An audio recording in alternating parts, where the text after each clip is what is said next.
I thought I was making the mature choice. That's what I told myself. That I was being honest. Brave, even. That staying in a marriage without desire was cruel. For both of us. So I left.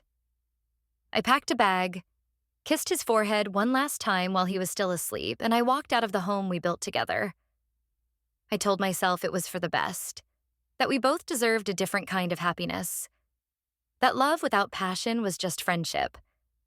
But now, watching him build a new life without me, I can't stop thinking about him. Obsessing, really. I see his smile in strangers. I check his socials when I should be sleeping. I dream about him at night. And the worst part? I don't think he ever looked back. My name is Julia. I'm 36. I was married to Daniel for 8 years.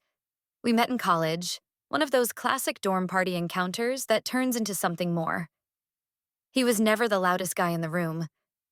In fact, what drew me to him was how quiet he was in the chaos. A stillness. A confidence that didn't need to perform. He listened more than he talked, and when he finally did speak, it felt like everything slowed down.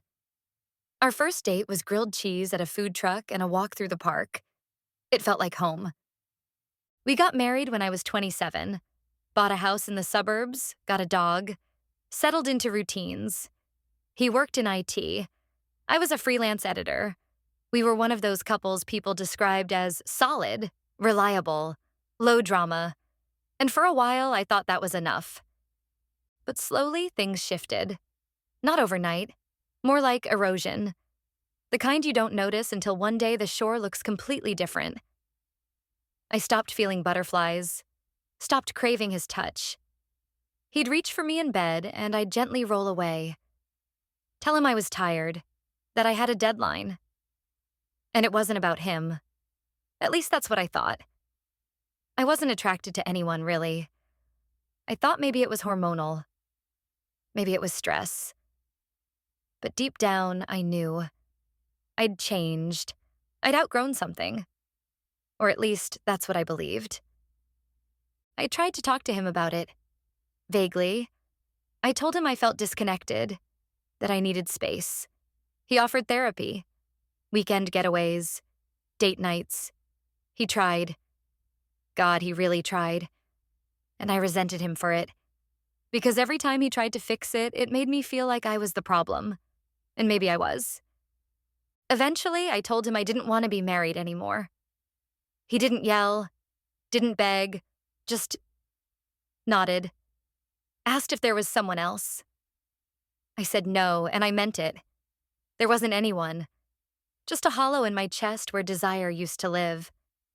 He cried in the kitchen, silently, like everything he'd built was falling apart and he didn't want to make a scene. I stood there, frozen, wishing I could want him again. But I didn't. So I left. The first month after the divorce, I felt free, light.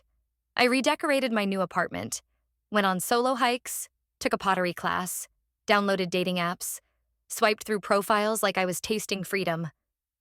I told my friends I felt like myself again, that I was rediscovering my identity. They cheered me on. Then one night, I saw a photo on Instagram.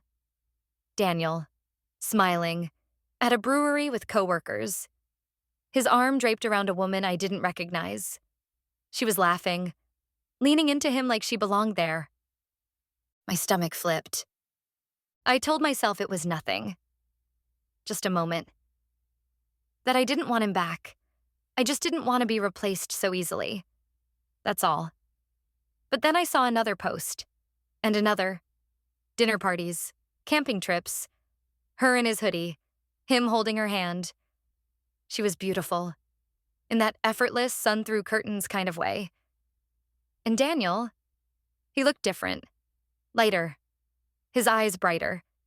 He looked like a man who'd finally exhaled. And that's when it started. The obsession. I started checking his profile daily, then hourly. I made a burner account when he made his private. I asked mutual friends how he was doing. Casually, of course. They said he was great. That he seemed happier than they'd seen him in years. that his new girlfriend was kind, supportive, warm, the kind of person who made everything around her feel good, and I couldn't stand it. Because suddenly I wasn't sure I'd made the right choice. I missed him. Not in the surface way. Not in the I want someone around way. I missed his steadiness. The way he always had ibuprofen and snacks in the glove compartment. The way he'd pull me into his chest when I couldn't sleep and rub slow circles on my back. I missed the way he smelled after a shower. The dumb dad jokes. The late-night grocery runs for ice cream. The safety. The knowing. But I'd told myself I wanted more than that. That I needed fire. Passion. Depth. So why did I feel like I was drowning now? The worst part was realizing that the loss of attraction wasn't permanent. It was seasonal. I'd gone through a phase of emotional numbness and decided it meant the marriage was dead. But seasons change. Feelings evolve. And if I had stayed, maybe we could have found our way back. But I didn't stay. I ran. And he didn't chase me. He let me go. And now, he's someone else's person. And I can't stop thinking about him. I never told anyone how deep the obsession got. How I started driving past our old house at night just to see if the lights were on. How I found his new girlfriend's Pinterest page and scrolled through every board, trying to figure out what kind of woman he'd fallen for. I told myself I wasn't jealous.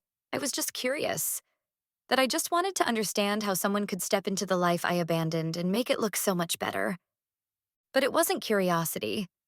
It was longing, regret, a desperate desire to turn back the clock and sit in my own discomfort a little longer.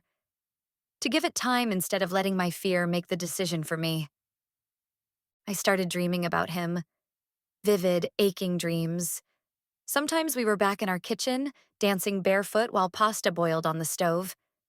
Sometimes he was holding my hand while we walked the dog. Sometimes I was crying, apologizing, and he was holding me. Not forgiving me, just holding me. Like he didn't know what else to do. I'd wake up crying. Not every night, but enough. And then one day, I saw them in person. It was the grocery store. A normal Thursday. I was in the produce aisle picking out avocados. I heard his laugh before I saw him. That deep, chesty chuckle I used to hear from the other room. I turned, and there he was. With her. She was holding a list. He was pushing the cart. They were talking like they did this every week. Like they were a team. She reached up to fix his collar. He kissed her temple. My heart dropped so fast it felt like falling. I ducked behind a display of mangoes. Watched them walk past like a ghost watching the living. She said something and he laughed again. They looked so easy together. Natural. Like they'd been doing this forever. And that's when I realized he wasn't mine anymore. Not even a little bit.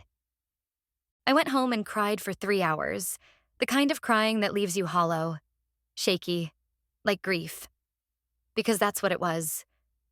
Not just losing him, but losing the version of myself I was with him.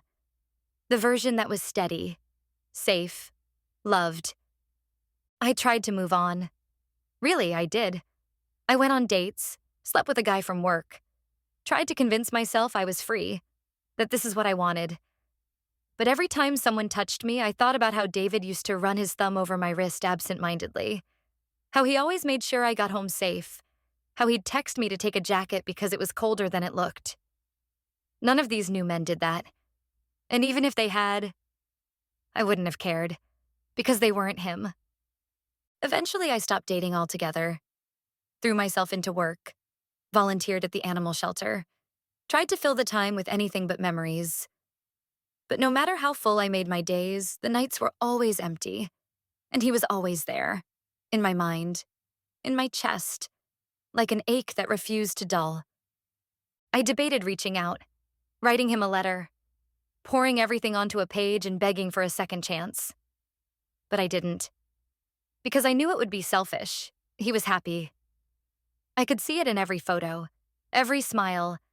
And I knew, deep down, that if I really loved him, I had to let him have that happiness. even if it killed me. So I stayed silent. Let him go in the only way I hadn't yet, emotionally. I stopped checking his socials, stopped looking for him in crowds. I even deleted the old photos. Not out of spite, but because I couldn't keep living in a past I'd chosen to leave. It's been almost a year now. He proposed to her last month. I found out from a mutual friend. They posted a photo on a hike, her hand on his chest, a ring catching the sunlight. He looked radiant. She looked safe. And for once, I didn't cry. I just stared at the photo for a long time, then whispered, "I'm happy for you." And this time, I meant it. I don't think I'll ever stop loving him. Not in the way that people romanticize, not the meant-to-be kind, but in the way you love a lighthouse after the storm. Something that guided you safely even when you didn't understand how important it was. I don't know if I'll find that kind of love again. Maybe I will. Maybe I won't. But if I do, I hope I've learned to sit with discomfort. To recognize that attraction ebbs and flows. That passion isn't always constant. That you don't throw away a whole person because your body feels differently for a season.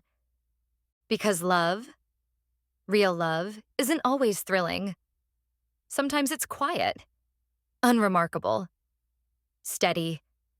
And if you're not careful, you'll mistake that steadiness for a lack of something, when really it's everything. If I could go back, I wouldn't leave. But I can't. So instead, I'm learning to stay with myself, in the discomfort, in the stillness, learning how to not run when things feel dull, because maybe that's where the real work begins. And maybe next time I won't mistake comfort for failure. Maybe next time I'll recognize a good thing while I still have it.